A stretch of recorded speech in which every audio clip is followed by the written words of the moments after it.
My friends, we gather here for a very simple purpose: to turn within and discover what has always been present, though hidden behind centuries of misunderstanding. Nearly every form of human suffering, every fear, every unanswered prayer, every sense of abandonment has arisen from one foundational mistake. Humanity has believed that God is somewhere else. We have imagined a God far above the earth, a God who must be reached through effort, a God who must be convinced to notice us, to bless us, to act on our behalf. And as long as we hold this belief, we remain wanderers in a spiritual desert, searching for water that flows only from the well within. You see, the great tragedy is not that God is distant, but that we have accepted the belief in distance. The presence that Jesus revealed was not a deity dwelling in the sky, but the living reality at the center of your own being. And so long as we look outward with our eyes, with our emotions, with our hopes, we pass by the very source we seek. This misconception has shaped religions, shaped theology, shaped our prayers, shaped our fears. Yet Jesus, with such gentleness, turned our attention in another direction when he said, "The kingdom of God is within you." It was as if he were saying, "Look no farther. Stop your searching. The one you long for is already here." Joel Goldsmith, throughout all his teaching years, gave only one message in countless forms, and it was this: God is not out there. The infinite is not separate from you. The very consciousness by which you hear these words, the very life that beats your heart, is the presence of God expressed as your being. Everything we do today begins with this recognition. Not belief, not hope, but recognition. For to the degree that you believe God is elsewhere, to that degree you experience separation, and to the degree that you recognize God as the essence of your own life, you begin to awaken to the truth that has been present all along. So let us begin here, quietly, honestly, without strain. Let us acknowledge that perhaps the problem has never been that God is silent, but that we have been listening in the wrong direction.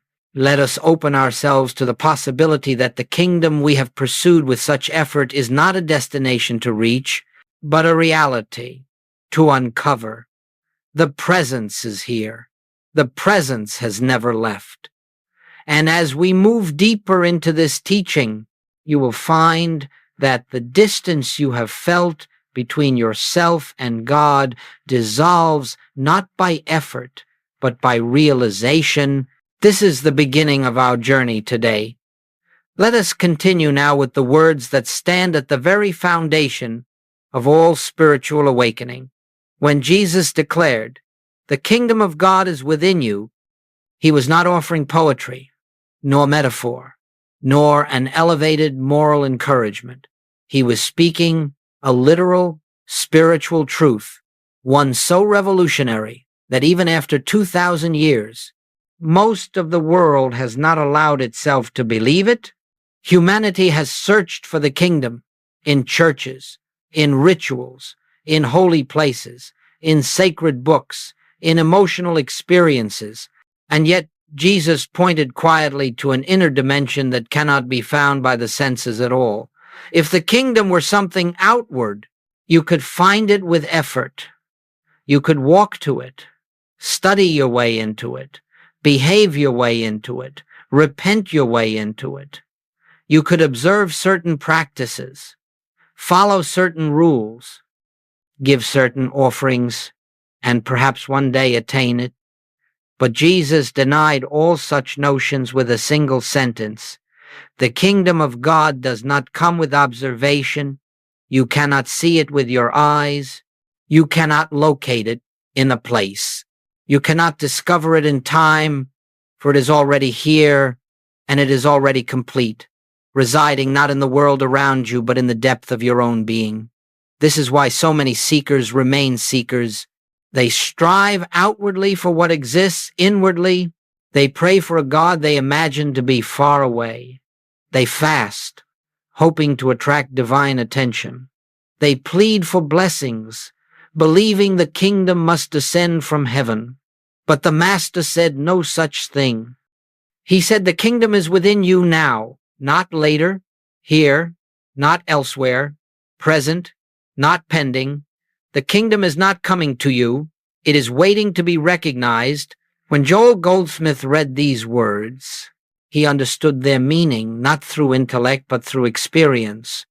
He discovered, in the silence of meditation, that the presence Jesus spoke of was not separate from the life that animated him. And once he recognized this, the teachings of Jesus unfolded like a map, revealing the terrain of the inner world, the miracles, the healings. The peace that radiated from the Master were not supernatural demonstrations but expressions of one who had realized his oneness with the infinite within. We, too, must come to this understanding if we are to awaken spiritually. The kingdom is not the reward for good behavior. It is not a place we enter after death. It is not a realm reserved for saints or mystics. The kingdom is the eternal presence of God, and it is present within every individual as their very being. It awaits only acknowledgement. It awaits recognition.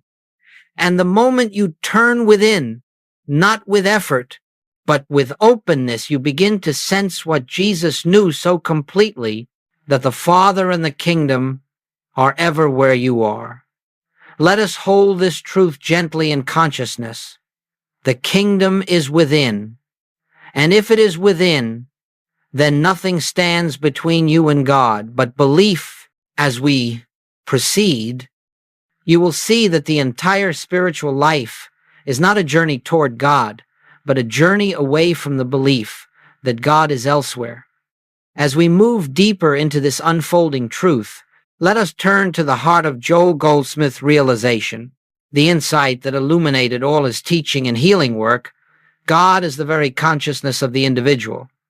This was not an intellectual conclusion he arrived at, nor a doctrine he inherited. It came to him in the silence, in those sacred moments when the human mind grows still enough for the infinite to reveal itself. Goldsmith discovered that the presence we call God does not act upon us from the outside. It is not a power traveling from heaven to earth, blessing one person and passing another.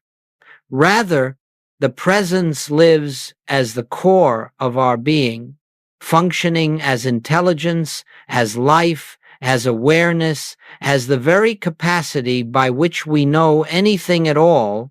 When you hear these words, when you breathe, when you become aware of your surroundings, the faculty that perceives is not separate from God. That perceiving consciousness is the activity of the infinite expressing through you. This insight is the cornerstone of his teaching. God is not a distant cause, nor a divine observer, nor a supernatural force somewhere beyond reach. God is the life that lives you. God is the mind that thinks through you when you surrender the personal sense of mind. God is the substance of your being, the essence of your awareness, the presence that goes before you and prepares every step of your path. Goldsmith understood that to recognize this is to stand in the same realization from which Jesus spoke, healed, and lived. It is important to understand what this means and what it does not mean. It does not mean that your human personality is God, nor that your ego has divine status.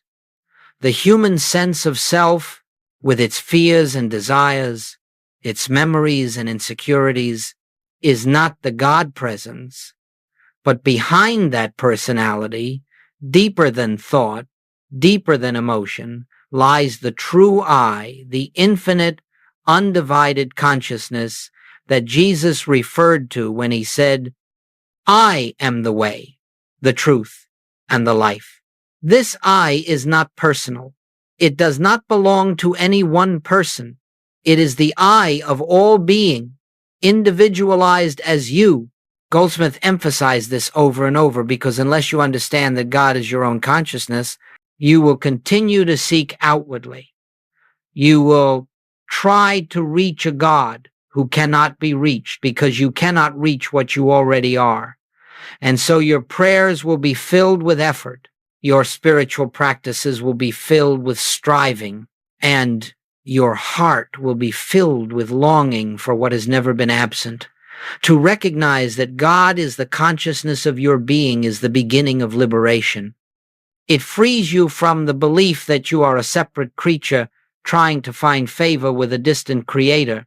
It frees you from fear, for the presence that governs the universe is the presence that is living as you. It frees you from loneliness, for the infinite cannot be apart from its own expression.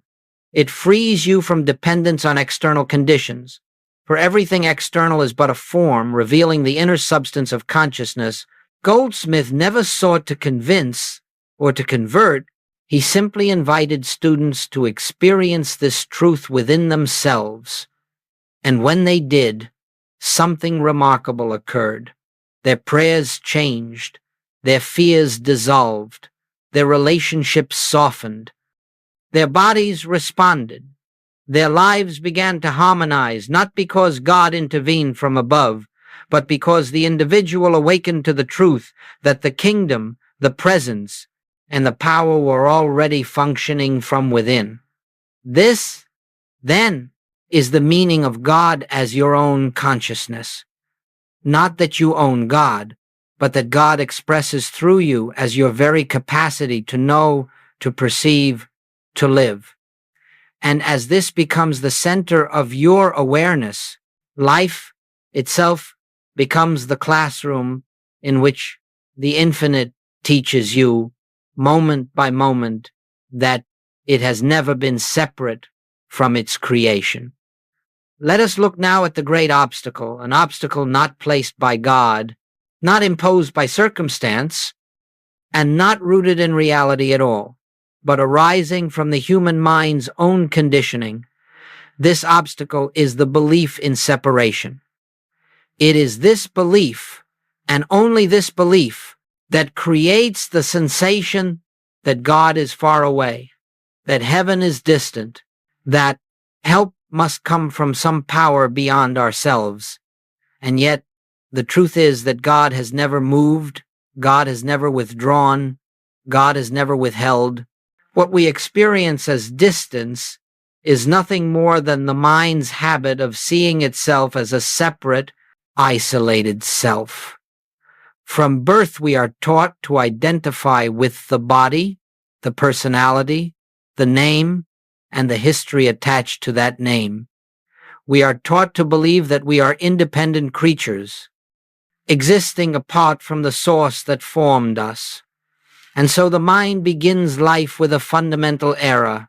It sees itself as the center of existence, and God as an outside power whose attention must be sought, whose favor must be earned, whose presence must be invoked. But the moment we accept this premise, we begin to live inside an illusion.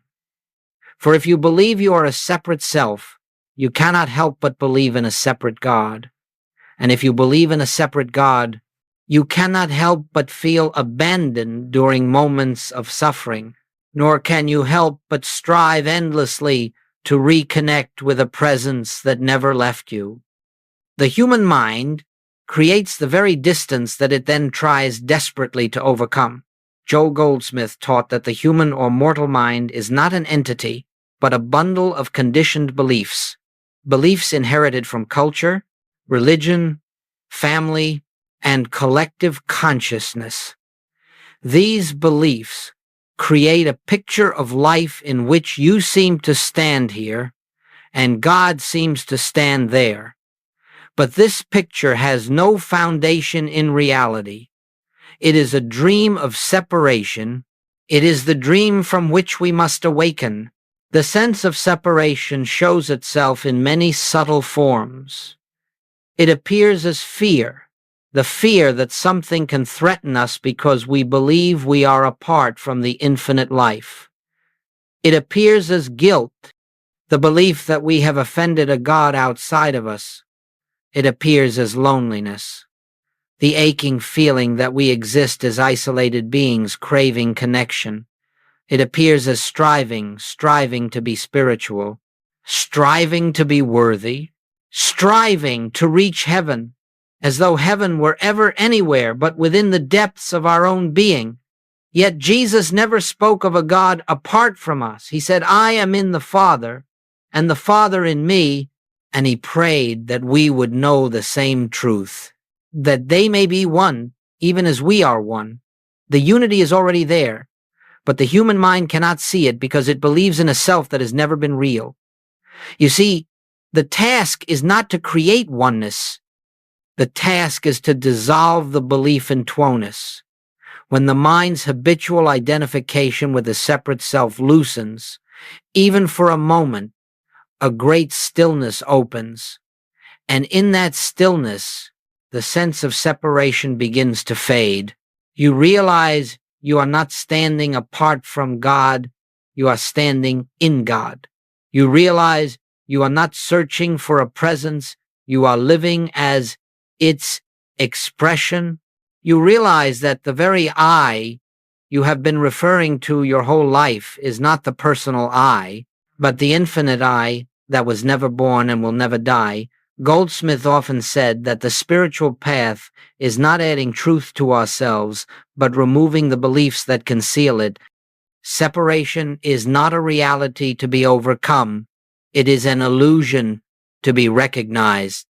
And once recognized, it dissolves, sometimes suddenly, sometimes gradually, but always inevitably, because the truth of your being is oneness, and truth has a way of revealing itself. Whenever the mind becomes still, let us gently acknowledge, then, that every feeling of distance from God is only a belief, and that belief can be released. As we continue, we will see more clearly what lies behind the personal sense of self and how the recognition of the true I becomes the doorway through which the presence reveals itself. Let us now turn to the most sacred point in all spiritual realization, the nature of the true I. For until we understand what this I is, we will continue to live from a false identity, and a false identity can never perceive the kingdom of God.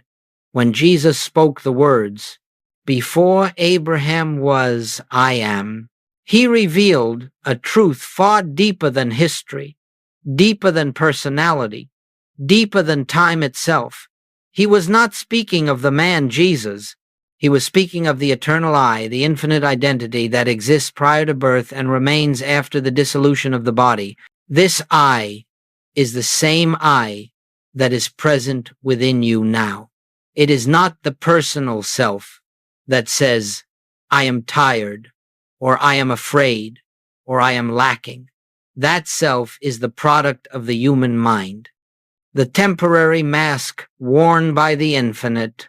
The true I is silent, immortal, untouched by experience, unchanged by circumstance. It is the divine center of your being, the individualized expression of God as you, when you say, I, without attaching any adjective, any story, any label. You are touching this pure center infinite being appearing in the form of your consciousness. Joel Goldsmith dedicated his entire teaching ministry to helping students discern the difference between the I of the personal sense and the I of spiritual identity. The personal I is formed by memory, shaped by conditioning, and limited by fear. It lives constantly in reaction to the world. It struggles, strives, resists, and seeks approval. This personal I believes in separation because it was born from separation. It is the sense of self the world gave you, and it is not your true identity, but deeper than the personal I, far deeper, there is the I that does not change. This is the I that witnesses your thoughts, yet is not made of thought. This is the eye that observes your emotions, yet is not touched by emotion. This is the eye that lives your life without effort, beating your heart, breathing your lungs, sustaining the flame of consciousness without your participation. This eye is the presence of God, expressed as your being. And every time you rest in that inner stillness where no thought defines you, you are resting in the I that Jesus revealed. When you speak from the personal self, you speak as a limited creature. But when you speak from the deeper I, you speak from the kingdom. You speak with the authority of truth, not because you claim power, but because power expresses through you as realization. Every healing Jesus performed, every teaching he offered, came from this recognition of the true I. He did not say, the Father and I are separate. He said, I and the Father are one. And Goldsmith understood this as the universal truth of all being, not a privilege reserved for the master alone. The spiritual path, then, is not the refining of the personal self. It is not the improvement of the human I. It is the recognition of the spiritual I that has always been present. When you stop identifying with the limited self, even for a moment, a profound shift occurs. You begin to sense a spaciousness within a quiet light, an unconditioned awareness. This is the birthplace of realization. This is the threshold of the kingdom. And this is the I that speaks, lives, and moves as the presence of God. The personal sense of self will continue to present itself through habit, through memory, through emotion. But as you recognize your spiritual identity more consistently, the personal I loses its authority. Its fears no longer govern you. Its desires no longer torment you. Its limitations no longer define you. And gradually, you live more and more from the truth that the real I is divine, infinite, and whole. Let us hold this gently. The true I of your being is the I of God, and when this becomes the center of your awareness, the illusion of separation fades, and the presence becomes a living reality in your daily life. As we continue our journey into the deeper understanding of spiritual life, let us turn our attention to prayer. Perhaps the most misunderstood aspect of our relationship with the divine. For centuries, people have approached prayer as though they were separate individuals appealing to a distant God, hoping to attract favor, hoping to provoke action, hoping to persuade the infinite to intervene in the affairs of time and space. But all such prayer arises from the belief in separation, and therefore it cannot reveal the presence that is already within. Once you recognize that the true I of your being is one with the Father, prayer undergoes a complete transformation. It ceases to be asking. It ceases to be pleading. It ceases to be the attempt to change, alter, or influence external conditions. Instead, prayer becomes an inner resting in the truth of your oneness with the infinite. It becomes a quiet communion, a listening, an opening to what already is, rather than an effort to achieve what is not yet. Consider what this means. When you believe God is outside of you, your prayers naturally take the form of requests. But when you discover that God is the very consciousness of your being, you realize there is nothing to ask for.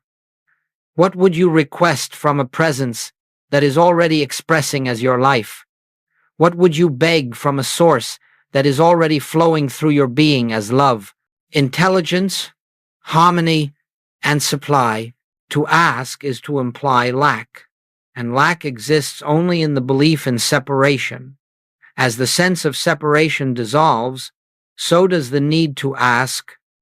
Joel Goldsmith taught that the highest form of prayer is receptivity, receptivity to the truth that the kingdom is within, that the presence is here, that the infinite is expressing itself as the very activity of your consciousness. This prayer does not seek to change God or change the world. It seeks only to change our inner perception so that we may see what already exists in the invisible realm of spirit. When prayer becomes recognition rather than request, something subtle and remarkable begins to happen. The inner agitation that accompanies fear dissolves. The urgency that accompanies human desire fades. The longing that accompanies the sense of absence softens. In their place arises a quiet assurance, a stillness that is not passive but alive with presence. This assurance is the answer to prayer, not through words, not through signs, but through a shift in consciousness in which we know without doubt that the infinite is functioning as our very life. This kind of prayer is not confined to a moment or a ritual. It can occur while sitting in silence, certainly, but it can also occur while walking, while working, while speaking, while resting. It can occur in a moment of distress or in a moment of joy. For true prayer is not an activity of the human mind, but a movement of the heart, a turning inward to the sacred center where the divine and the individual are one. As this understanding deepens, we begin to see that prayer has nothing to do with words. Words can point, but they cannot awaken. The real prayer rises in the stillness when thought subsides and the presence reveals itself as one, indivisible, eternal. This is the prayer that heals, not because it changes conditions, but because it reveals the truth behind all conditions. It is the prayer that dissolves fear, not because it brings new strength from afar, but because it uncovers the strength that has always been present. Let us hold this gently. Prayer is not asking God to come. Prayer is recognizing that God is already here. It is not asking for supply. It is recognizing the infinite as the source of all expression. It is not asking for healing. It is recognizing the wholeness of the true I. When this becomes your way of prayer, your entire spiritual life shifts from striving to resting, from seeking to seeing, from effort to grace. Now, having seen that God is the consciousness of your very being, and that prayer is the recognition of this inner presence, let us consider what it means to live from this awareness in the ordinary movements of daily life. For spiritual realization is not something to be held only in moments of meditation or in the privacy of silence. It must become the atmosphere in which we walk, the ground upon which we stand, the foundation from which every thought and action arises. Living from inner oneness does not require great effort. It requires only remembrance, gentle, consistent remembrance that the presence is here. When you rise in the morning, before thought rushes to take hold of the day, pause for a moment, not to recite anything, not to practice anything, but simply to acknowledge the life that animates me is God. The intelligence that governs me is the infinite. The I that lives this day is not the personal I, but the spiritual I. This recognition sets the tone not by changing the world outside, but by aligning you inwardly with the truth that governs all things. As you move through your morning, preparing for work, caring for your home, interacting with those around you, you do not need to repeat spiritual truths constantly. Rather, you touch them lightly, as one touches a friend's hand, as one remembers silently, I and the Father are one. This is the practice of the presence. It is not an effort to bring God into the moment. It is the acknowledgement that God is already expressing as the moment. When Challenges arise, and they will. This is when the remembrance becomes most transformative. The human sense of self wants to react, to defend, to tighten. But in that instant, if you pause, even for a breath, and turn inward to the deeper I, something shifts. You recognize that the personal self with its fear is not the one facing the situation. The infinite, the presence, the I that I am, stands there instead. And from this inner stillness, clarity comes, solutions appear, wisdom arises without strain. You find yourself guided, not by calculation, but by intuition, by the quiet inner prompting that Goldsmith often called the activity of the Christ within. Living from oneness also transforms your relationships. You begin to see others not as separate individuals with conflicting needs and desires, but as fellow expressions of the same infinite presence. You do not need to change them, fix them, or control them. You meet them from an inner wholeness, and in that wholeness, harmony begins to reveal itself naturally. The less you strive for peace outwardly, the more peace emerges inwardly, and it is this inner peace that becomes the environment in which true relationship flourishes. In your work, too, oneness brings a new dimension. You stop approaching each task from the limited belief that you must carry the weight of responsibility alone. Instead, you realize that the infinite intelligence is the source of your ability, that the Father goes before you, that the real doer of all good work is the presence expressing through your consciousness. This lifts the burden of strain and replaces it with a quiet confidence, a sense of being carried rather than carrying. Living from oneness is not a mystical escape from life. It is a deeper immersion into life, free from the false sense of separation that clouds perception.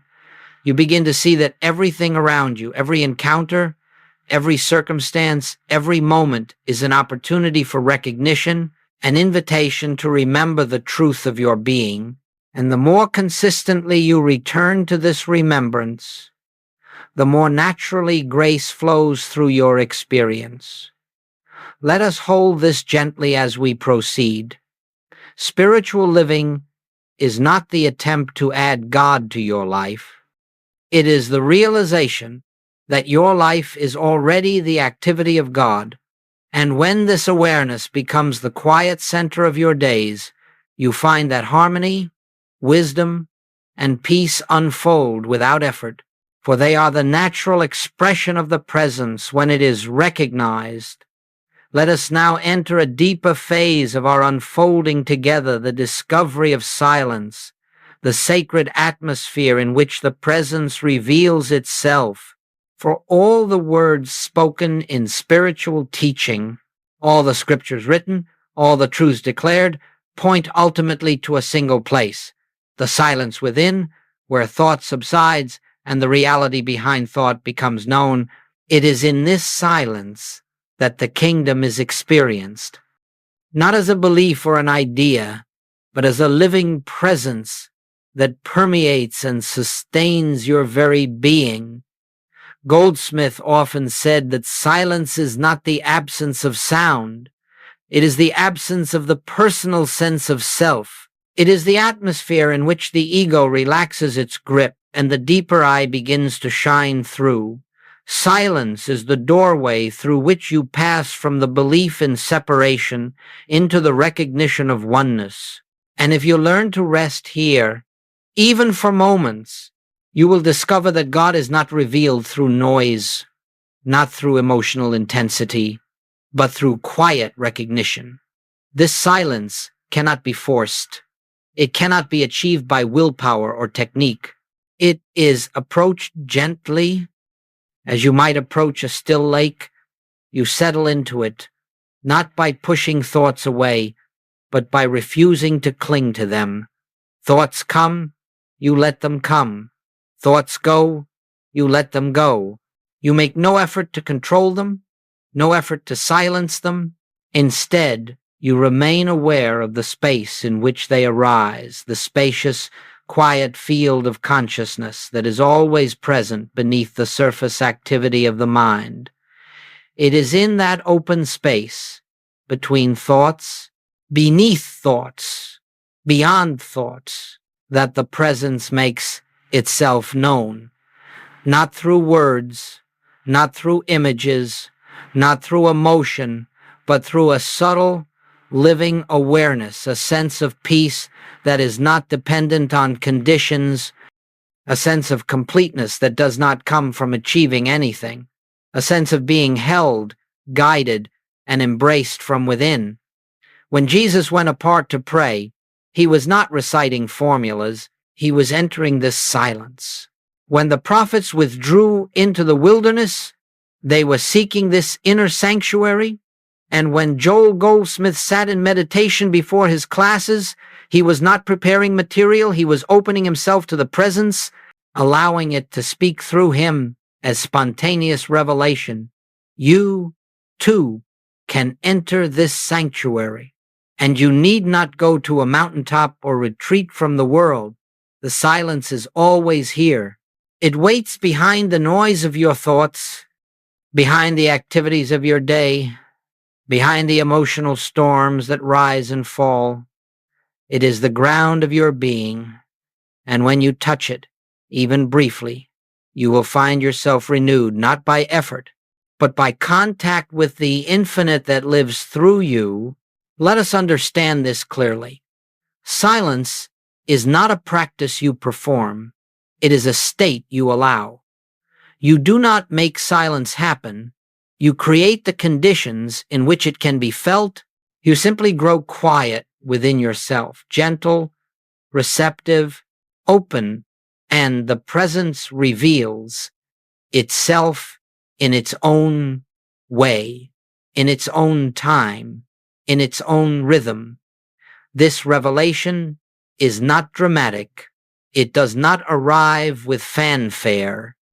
It is more like a soft dawn rising behind your awareness, illuminating everything without announcing itself.